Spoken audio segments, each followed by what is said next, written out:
Je suis scandalisé qu'il y ait eu 250 000 morts pour rien. Je vous signale, en Crimée, ils avaient exprimé leur désir de rester avec la Russie par un référendum qui avait été fait au moment où la Russie était très faible, en 91, je crois. Et puis, ils avaient voté, je crois, à 87%, puis il y avait un gros taux de participation pour être avec la Russie. Et puis je crois que c'était en 94-95, plus ou moins, les Ukrainiens les ont envahis pour reprendre le contrôle de la Crimée. Et là, personne n'a gueulé, hein. Ce que j'ai envie de faire, c'est dire, imaginons que la présidence en 2024 aux États-Unis, en fait, ce soit d'ici 2 mois.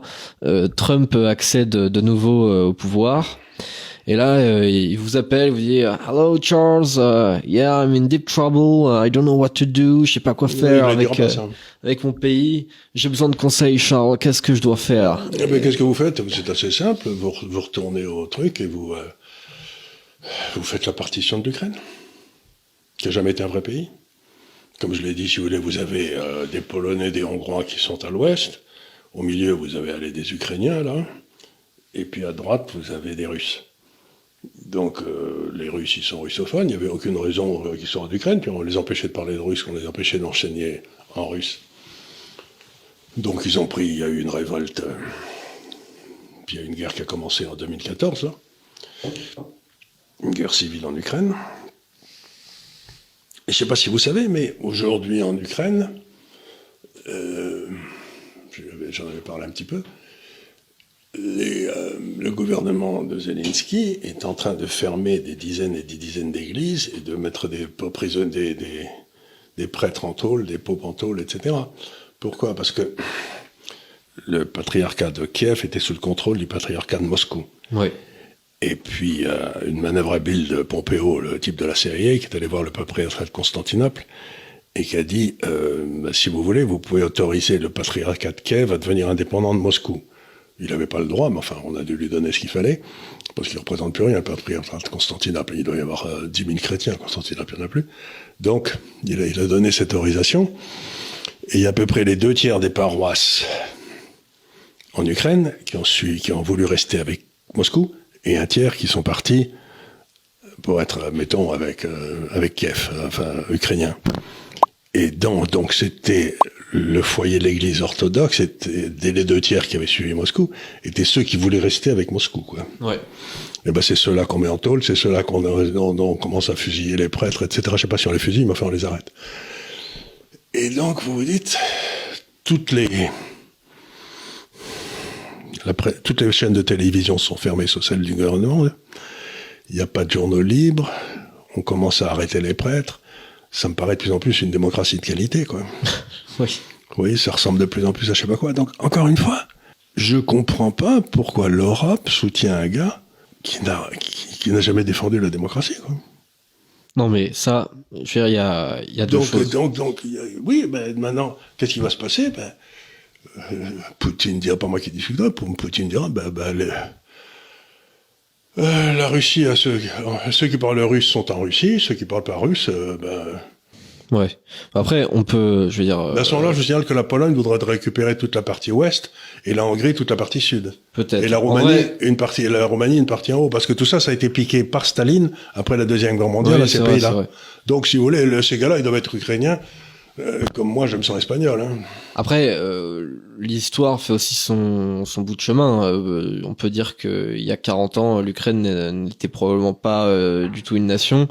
Et encore plus, je pense, avec ce conflit en ce moment, il y a un sentiment national ukrainien qui s'est créé. C'est ce qu'on pense, mais j'en sais rien, moi. J'en sais rien. J'ai quand même largement l'impression que ça se vérifie. Les Ukrainiens ils ont fait tuer 250 000 jeunes. La population, pas de rigoler, il y avait quoi, 38 millions d'habitants en Ukraine. Il y en a, quand la guerre a commencé, il y en a 2 ou 3 millions qui sont partis en Russie. Donc ceux-là, ils n'étaient pas vraiment pro-ukrainiens. Hein. Ouais. Il y en a 6 ou 8 qui sont partis en Europe, dont 3 ou 4 en Pologne. Si vous voulez, l'Ukraine, il y a peut-être une partie de l'Ukraine qui aurait dû être ukrainienne, c'est possible. Mais l'Ukraine, ça n'est pas une nation, puisque vous n'avez pas de volonté de vivre ensemble. Les Russes ne supportent pas. Vous avez toute une partie de ces gars-là qui sont polonais, et puis une autre partie qui est russe, et puis une partie au milieu qui se dit ukrainienne. Et ils n'ont aucune... Et en partie, les Ukrainiens n'ont pas du tout envie de vivre avec les 2 autres. Donc, une nation, c'est une volonté de vivre ensemble. À partir du moment où vous avez des gens qui veulent pas vivre ensemble, il faut qu'ils se séparent. Bah, c'est pour ça qu'il faut leur demander. Oui, mais là, on l'a demandé, par exemple. Je vous signale, en Crimée, ils avaient exprimé leur désir de rester avec la Russie par un référendum qui avait été fait au moment où la Russie était très faible, en 91, je crois. Et puis, ils avaient voté, je crois, à 87%, puis il y avait un gros taux de participation pour être avec la Russie. Et puis, je crois que c'était en 94-95, plus ou moins, les Ukrainiens les ont envahis pour reprendre le contrôle de la Crimée. Et là, personne n'a gueulé, hein. Il y avait eu un référendum, et puis, et voilà, on a fait un deuxième référendum, mais où les gens n'ont pas été votés, où ils ont eu 63% pour rester avec la Crimée. Mmh. Donc il y avait des partis, toute cette partie, c'était exprimé à plusieurs reprises dans le référendum, et on dit, ah oui, mais ils sont pas bons parce qu'ils sont pas organisés par nous. Oui, bon. Mais encore une fois, je cherche pas à défendre. Je dis, la seule chose qu'il fallait faire, c'était de dire l'Ukraine est neutre. Il n'y aura jamais l'OTAN en Ukraine. C'est la seule chose que demandaient les Russes. Et Poutine l'a dit 20 fois. Il l'a dit à Berlin, il l'a dit à Hollande, il l'a dit à Sarkozy, il l'a dit 20 fois. Pas de troupes de l'OTAN en Ukraine. Oui, non, mais c'était le promesse qu'avait fait. C'était pas raisonnable de ne pas respecter rien du tout. C'est pas de la réelle politique, quoi. Ouais. Non, c'était une provocation directe pour amener une guerre entre la Russie et l'Ukraine. Moi, je trouve ça, mais je suis scandalisé qu'il y ait eu 250 000 morts pour rien. Est-ce que nous aussi, dans notre histoire, on n'a pas volontairement envoyé des mecs à la mort pour pas grand-chose? On a gagné, quand même. En 14, en tout cas. Parce que 14, pour l'Alsace-Lorraine, il y a quand même, Alsace-Moselle, il y a quand même pas mal de Français de jeunes Français qui sont morts. J'entends bien, mais c'était le suicide de l'Europe, ça n'a pas été l'opération la plus intelligente qu'on ait faite, hein. On aurait mieux fait de faire un référendum en Alsace pour savoir si vous voulez être français ou allemand, ça nous aurait coûté moins cher. Ouais. À tout le monde, hein. C'est sûr, ouais. Et puis l'Europe aurait pas été... Donc, encore une fois, si vous voulez, la guerre c'est rarement une solution, quoi. Et, je veux dire, c'est rarement une solution, mais ce qui m'étonne, c'est cette volonté qui vient des États-Unis d'arriver à la guerre. Leur but, c'est d'arriver à la guerre. Mais d'arriver à la guerre, comprendre. À la guerre par proxy en plus, parce que c'est pas frontal. Enfin, en Irak, ils y sont allés.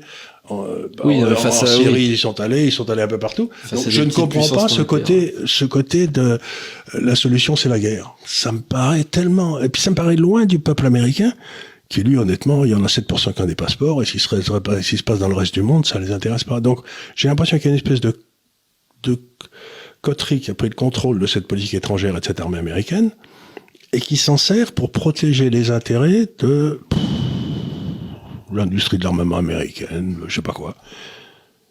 Et il y a un vrai problème de représentation démocratique aux États-Unis aujourd'hui.